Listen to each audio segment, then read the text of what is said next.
열왕기하 6장 1절에서 14절까지 우리 한 목소리로 함께 봉독합니다.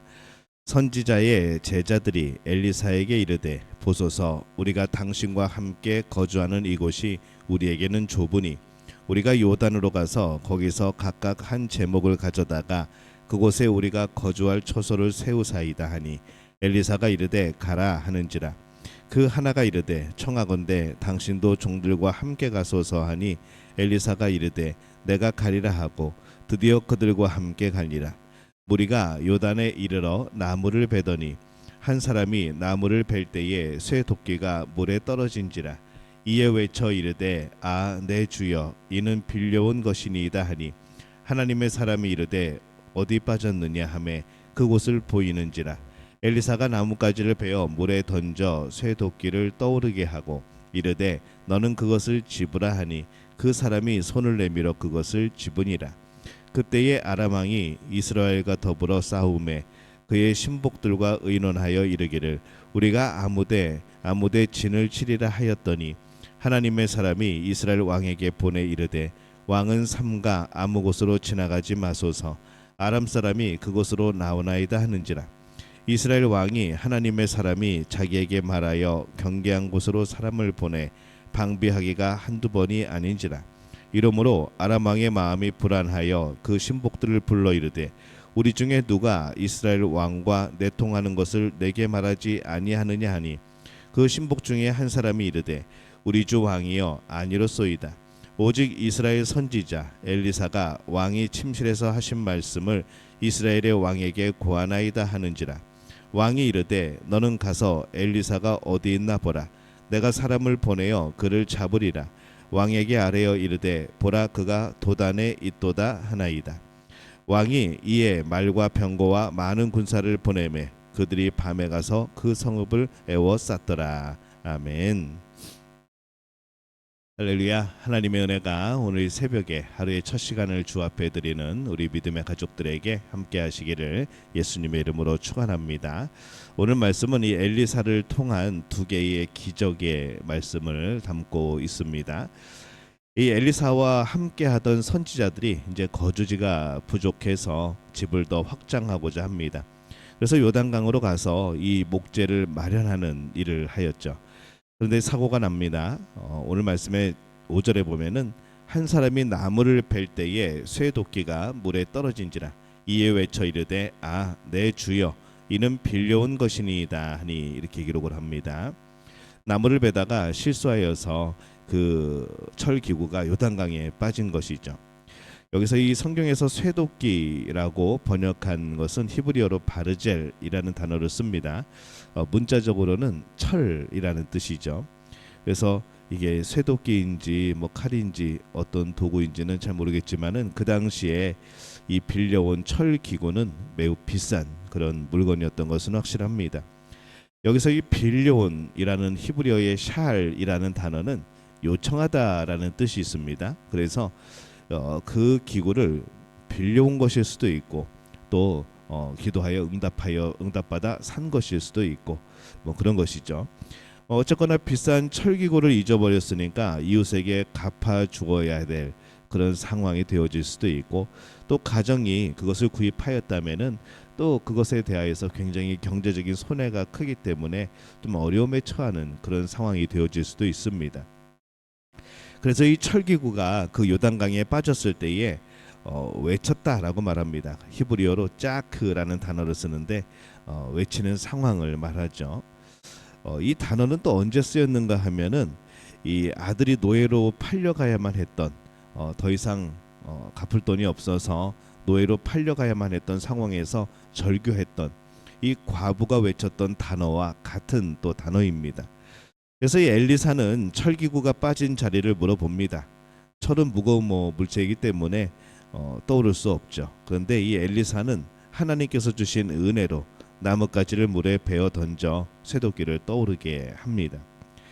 이 선지자가 찾은 것은 그냥 그 도구뿐만이 아닐 겁니다.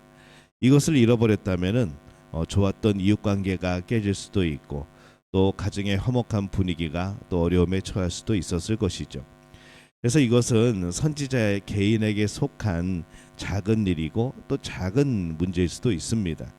근데 이 하나님은 그 선지자의 그 작은 문제까지 관심을 가지고 보시는 이제 그런 모습을 오늘 보게 되어지는 거죠.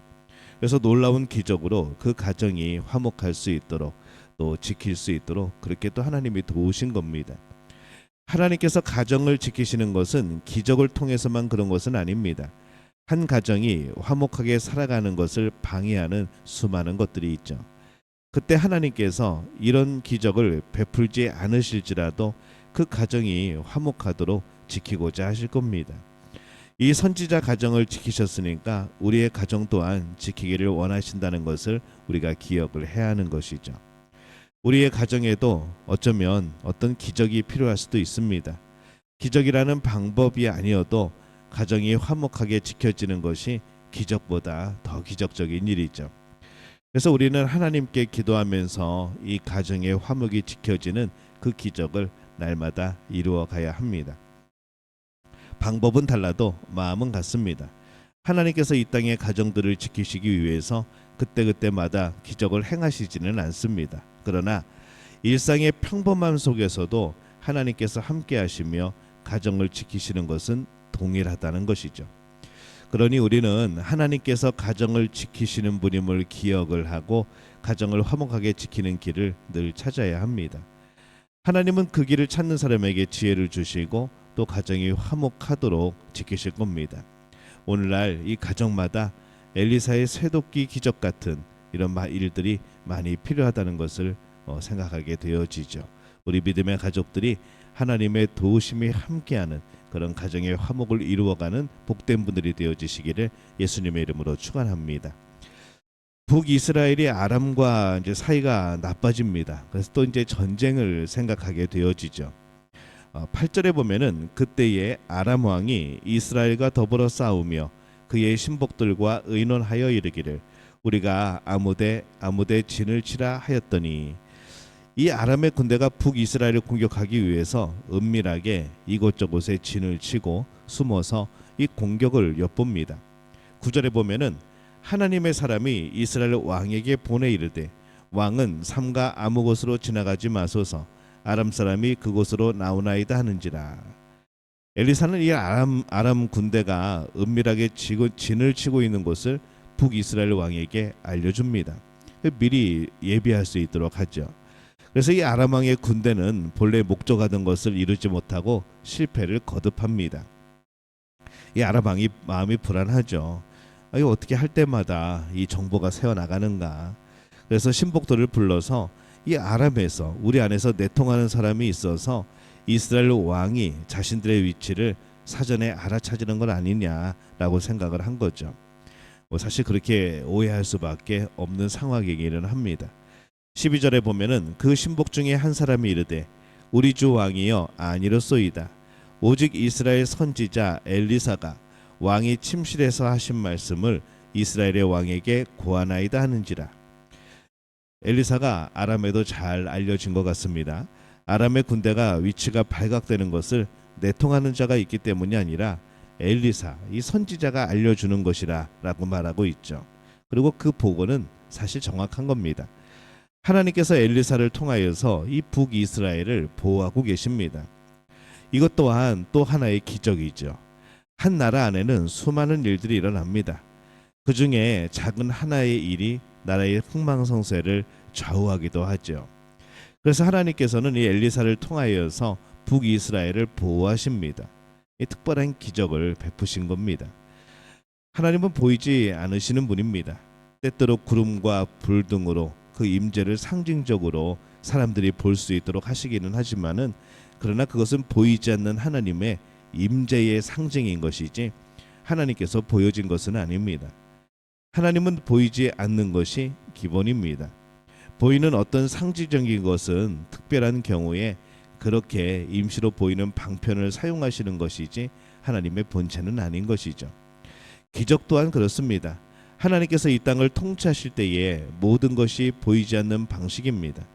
하늘에 있는 별과 태양 모두 다 하나님께서 통치하시는 수단이지만은 사람들은 그것을 통해서 하나님을 직접 보지는 못합니다. 하나님께서 보이지 않는 손길로 통치하시는 것을 보는 것이죠. 그러나 분명한 것은 그것도 하나님께서 통치하고 계신다는 그 사실입니다. 한 개인이나 나라에 일어나는 모든 일이 같습니다.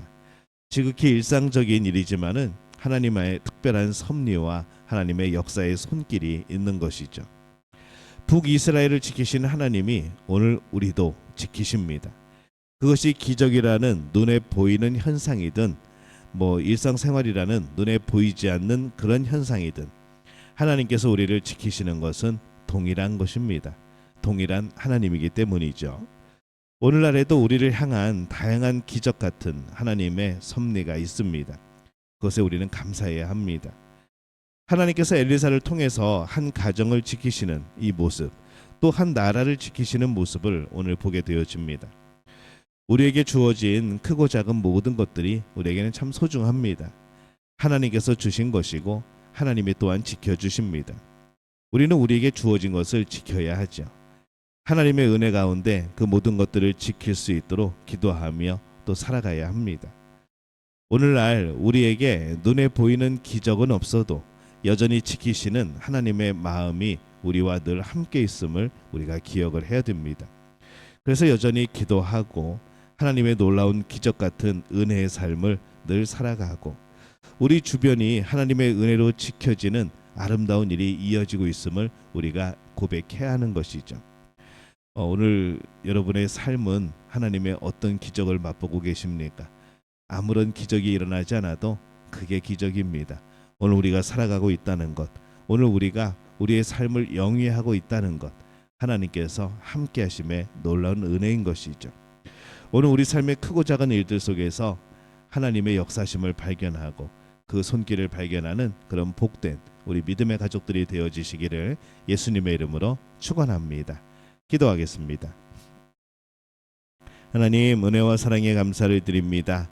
우리 눈에 보이지 않아도, 우리에게 놀라운 기적이 일어나지 않아도 여전히 우리를 사랑하시는 우리의 크고 작은 일들에 모두 관심을 가지고 지키시며 그 손길을 베푸시는 하나님의 계심을 기억하게 도와주옵소서. 그 하나님의 마음이 늘 우리와 함께하며 우리가 담대히 이 땅을 살아가게 하여 주시옵소서. 예수님의 이름으로 기도합니다. 아멘.